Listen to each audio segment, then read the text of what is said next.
Sehemu ya tatu, machozi ya mapenzi.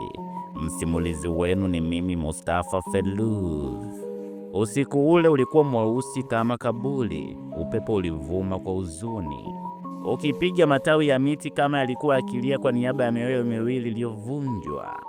Musa, akiwa amefungwa mikono na miguu kwa kamba nzito, alitupwa ndani ya gari jeupe la serikali lisilokuwa na namba za usajili.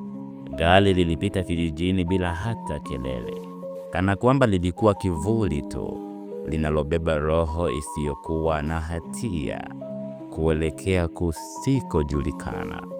Musa hakujua alipelekwa wapi. Walisafiri kwa zaidi ya masaa matatu hadi walipofika kwenye jengo kubwa lililozungukwa na uzio wa waya wenye umeme. Mlango wa chuma ulifunguliwa kwa alama maalum na Musa akasukumwa ndani.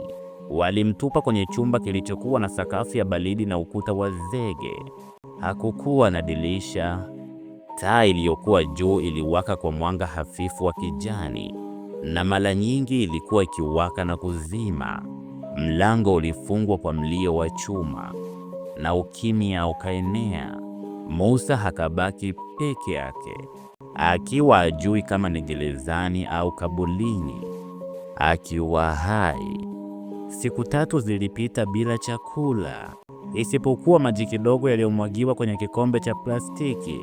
Siku ya 4, mlango ulifunguliwa kwa nguvu. Mwanaume mmoja wa makamo mwenye suti nyeusi na miwani yenye giza aliingia pamoja na walinzi wawili waliobeba virungu na bastola. "Unaitwa Musa, sivyo?" aliuliza kwa sauti ya ukatili uliofichwa ndani ya utulivu. Musa alimtazama tu, akikohoa kwa udhaifu. "Ndiyo, baba yake Amina ni rafiki yangu wa karibu. Huwezi kuingia katika familia hiyo bila ruhusa." "Wewe ni nani? Una nini cha kumpa Amina zaidi ya hadithi zako za maskini?" Musa alijikaza moyo. "Ukweli, upendo." Mwanaume alicheka kicheko cha dharau. "Moyo hauwezi kulipa ada ya chuo. Ukweli haujengi jumba. Upendo hauliwi. Sikiliza kijana, ukimwacha Amina utakaa hapa kwa wiki moja tu, halafu utaachwa huru. Ukikaidi, kuna njia ndefu sana ya kukufundisha kusahau jina lako." Musa alinyamaza, lakini macho yake yalikuwa imara. Hakuwa tayari kuachana na Amina kirahisi, lakini hakuwa na nguvu ya kupigana kimwili. Hakuwa na silaha, hakuwa na msaada. Wakati huo huo, Amina alikuwa amefungiwa kwenye chumba cha ghorofa ya 3 katika nyumba ya kifahari ya baba yake. Simu yake ilichukuliwa, dirisha lake lilifungwa kwa vyuma, na mlango wake ulikuwa na mlinzi kila saa. Mama yake alijaribu kuingilia kati, lakini baba yake alikuwa mkali kuliko kawaida. "Amina," alisema baba yake kwa sauti ya kuamuru, "Musa ni mtoto wa mavumbi, ni sumu kwa jina letu, na tayari kuna mwana wa balozi anejaliwa kila kitu: elimu, fedha na saba." Amina alilia hadi macho yake yakavimba. Aligoma kula, aligoma kuoga. Alikaa sakafuni siku nzima akimkumbuka Musa, sura yake, maneno yake ya upole, mikono yake iliyomnyokoa mtoni. Usiku mmoja alifanikiwa kuandika barua kwa msaada wa mfanyakazi mmoja wa nyumbani aliyekuwa hakimhudumia. Barua hiyo ilikuwa kwa Musa, lakini haikuwa na anwani ya kuifikisha. Ilinaswa kabla haijatoka nje ya nyumba. Baba yake alipogundua, alimtishia kumpeleka shule ya kijeshi Afrika Kusini ili kumtoa shetani wa mapenzi ya ovyo. Siku ya 7 ya kifungo cha Musa, mlango wa chumba chake ulifunguliwa tena. Mwanaume yule yule wa suti alirudi, safari hii akiwa na bahasha nyeupe.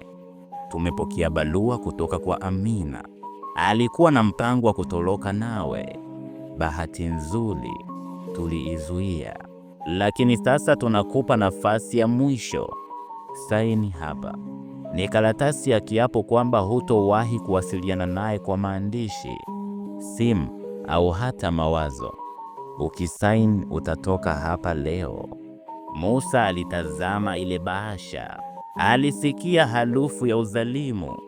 Alijua kuwa mfumo huu ulikuwa mkubwa kuliko yeye, lakini aliangalia ile karatasi. Kisha akainama na kuandika jina lake, si kwa sababu alikubali kushindwa, bali kwa sababu alitaka kwanza kuishi ili apate nafasi nyingine ya mapambano. Aliachiwa usiku ule, akiachwa katikati ya pori, kilomita kadhaa kutoka kijijini kwao. Alitembea hadi alfajiri akiwa dhaifu, miguu ikitoka damu, lakini moyo wake ulikuwa hai. Alipofika nyumbani, Mama Manka alilia kwa furaha. Alimfunga jeraha kwa majani ya tiba, akamwosha macho kwa machozi ya upendo. Musa hakumwona Amina tena kwa miezi mitatu, lakini aliandika kila siku. Aliandika juu ya mateso yake, juu ya mapenzi yaliyodhulumiwa, na juu ya ndoto ya kukutana tena.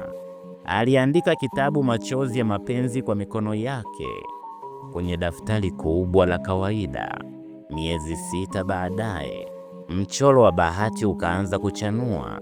Chuo kimoja cha fasihi kilichokuwa na mradi wa kusambaza hadithi za watu wa kawaida kilipokea daftari la Musa kupitia mwalimu mstaafu Luhuza. Hadithi hiyo iliwasisimua walimu na waalili. Walimuita Musa jijini, wakamfadhili kwenda kuendelea na elimu, na baada ya mwaka mmoja kitabu chake kikachapishwa, kikauzwa kama Mtoto wa Nyika. Na siku ya uzinduzi, mlango mkubwa wa ukumbi ulifunguliwa, na pale mlangoni, akiwa amevaa kitenge cheupe na macho yaliyotoka machozi, alisimama Amina. Je, Amina alifanikiwa vipi kutoka kifungoni? Je, mapenzi yao yataanza upya au bado kuna majaribu makali mbele yao? Sehemu ya 4 inakuja. Msimulizi wenu ni mimi Mustafa Felluz.